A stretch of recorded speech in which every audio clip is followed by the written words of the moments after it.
الحمد لله رب العالمين والصلاة والسلام على أشرف المرسلين سيدنا محمد وعلى آله وصحبه وسلم تسليما كثيرا وما بعد ورقور حقا وحا عن دولة المحضنة أما السلام ومسوى جيديو دمان بنك سوق القرياشة خاصة سلادين تا عقاشة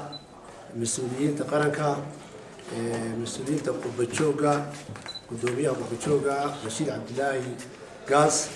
iyo مسؤولka kale ee isaguna qodobjooga xagga dawladda Carabta Abdurrahman Ahmed Abdullahi waxaan leeyahay waxaan ku salaamay salaanta islaamka assalaamu alaykum warahmatullahi wabarakatuh isma ma baad sida mas'uuliyiintii igu horeeyay ay xaggan ka dhawaajeen ama ka sheegeen maanta waa maalin weyn oo ah aynu ku sii sabootiyno labada mas'uul ee qodobjooga labada bilood inala joogay una yimid sida ay danta beesha wax badan uga bedel lahayn hadii khilaafaad ka tahay hadii ay tahay sidii moogtahay wacyi gelin ama waanooyin ama xusin lahaayeen iyo sidii ugu warami lahaayeen ba qurbajooga halka ay soo wakiilatay wixii ay ku sugan yihiin iyo rayga ay ka qabaan dalka ama dadkan ay mas'uuliyiinta ay ka yihiin la dhashay aad iyo aad ayaad u maasantiin idinku waxaa jirta sida labada bilood baa aan ku wada hadlinay wadankan animka joogna ee Soomaaliland wuxuu soo maray maxdar kala gadisan laakiin maanta alxamdulillah waxa aan ugu bishaareynaa qodobjooga kuwa nala jooga iyo kuwa naga maqanba wadankan aynu ku noolnahay Soomaaliland in uu yahay wadankeeni in aynu iska saarno cuqdada iyo waxa oo cid inaga leeyayna jirin in aynu ku hamino sidaynu walaalaheena wadankan inagula nool aan wax la qaybsan lahayn waxyaabo badan wax badan way noo qabsoomeen inkastoo wixii aynu rabnay ayna wali gaarin mas'uuliyadda taasina ka inagu xidhantay facailka la nimaadno iyo ficilka la nimaadno oo baan umada wax kula qaybsan karnaa marka qurbajooga oo marka hore waxa laga rabaa iyaga qudhidooda wadankan waad aragteen nabadgelyada ka joogta horumarka ka taagan sida wadanka wax loogu qabsanayo ama dadka kale wax u qabsanayaan marka hore qurbajooga waxa laga rabaa in wadankan ay yimaadaan oo sida ummadda kale qurbajooga ay u maal gashanayaan ama waxtarka ama wixii la darsa shariic khayrba ay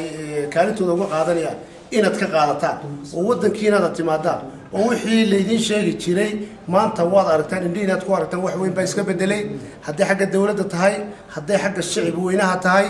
waxa jira nin walba wixii uu qabsan karo cid u diidi kartaa ma jirto maanta waad ogtiin dhalinyaradeena ama caruurteena sida maanta xagga ay ka gaareen jaamacadaha ama cilmiga ama cid loo diisaayna jirin cid inagu qacan siinaysan jirin dawladda idinka arkay waad aragteen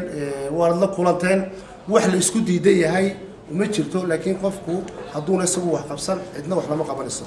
tii qabsigiina maanta dhalinyaro badan oo waxa jira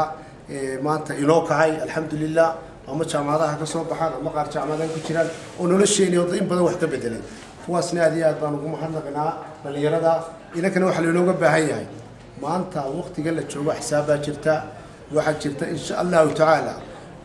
Soomaaliland 20 sanadood ayay ixtiraaf raadinaysay walaalaheena wali waxay ku guuleysteen ma jiro bal maanta inagu sidan goolka oo dhan lahayn aan fuluga qabano mid guuda jooga iyo mid dibadda joogaba maanta aynu ka qayb qaadano ixtiraafka Soomaaliland sida loo ku raadin lahayn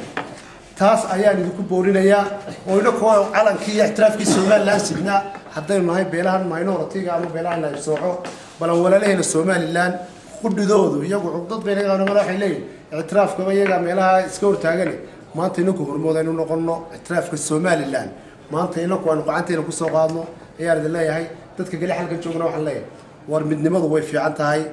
ilaahayna wuxuu ku wactasimu bihamdillahi jamii'a wala tafarraqu تفرارقة وح الله ليه وح لوه لا مشرو من نما وحكو نقو كرنا إنكو بيلا أو بيل والبا أي حقوق ذا أي جارو رأسن كرتو أو موقتها أو حبلا دي لين السيو بيشنا لين وحين وبيل والبلا دوني الحق اللي قلت حق اليوم حتى أنا ضنت الجود أي نكمل دوبنو أي نقعما يسقبصنو وعقد ضد يوم وحن وقتها وحين كله ميال ولا ليه هنا الصومالي لا أي ليه هنا تسوي شيء ويساتروح يستعمل كذا iyaga cid ka khilaaf badan ma jirto Soomaaliland cid ka dhibaato badan ma jirto haddana danta guud way laga mideysay sida waa inay kuna aynu muujinayna danteena guud aynu ka midaysannahay inakoo beelo badana oona wax kala afinayna inaga dhexayn intaa baan ka soo baxaya. Wassalaamu calaykum waraxmatullaahi wabarakaatu.